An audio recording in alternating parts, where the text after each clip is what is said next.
बिस्मिल्लाहिर्रहमानिर्रहीम। चोटियारियों वाक़े को आज चौथा रोज़ है। मुख्तलिफ सियासी वफ़द भी आ रहे हैं और इस वक्त हमारे साथ यहाँ पर मौजूद है पाकिस्तान तहरीक इंसाफ के अहम रहनुमाए लाल माली, जो इस एहतजाज में लाल हम भी 4 दिन से मुसलसल एहतजाज में मौजूद हैं। क्या कहेंगे, रियासती रिट कहाँ नज़र आ रही है इस पर?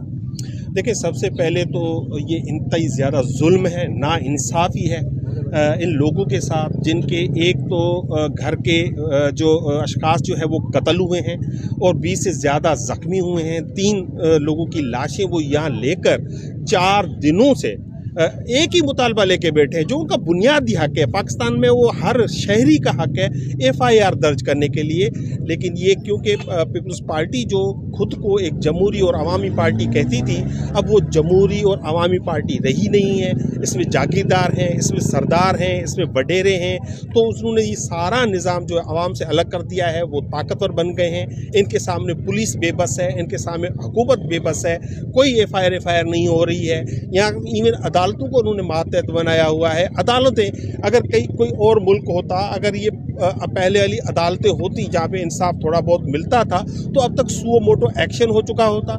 ये सारे अफसरान, पुलिस के अफसरान जो हैं वो लटक रहे होते अभी तक अदालतों में, लेकिन अदालतें भी उनको मातहत बना दिया गया है। उन जजेस भी बेचारे सोच रहे हैं कि अगर हमने कोई आवाज़ उठाई तो हमारी नौकरियां भी खतरे में आ जाएंगी।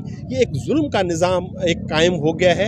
ये मैं सलाम पेश करता हूँ इन ख़वातीन को जो यहाँ पे बैठी हुई है, उनके घर वालों को, कि कम से कम वो जुल्म के खिलाफ खड़े हो गए हैं। ये नहीं इंसाफ देंगे तो अल्लाह देगा, लेकिन खड़ा होना चाहिए। और मैं पूरे सिंध समेत पूरे पाकिस्तान की आवाम को कह रहा हूँ कि ये जो एक स्टेट की जानिब से, ये जो हुकूमतों की जानिब से ये जो एक कहानी शुरू कर दी गई है कि किसी को कत्ल कर दो, मार दो, उसको फनाह कर दो, तो कोई बात ना करे। अब लोगों को निकलना होगा अपने इंसाफ के लिए, अपने हक के लिए। शुक्रिया, थैंक यू।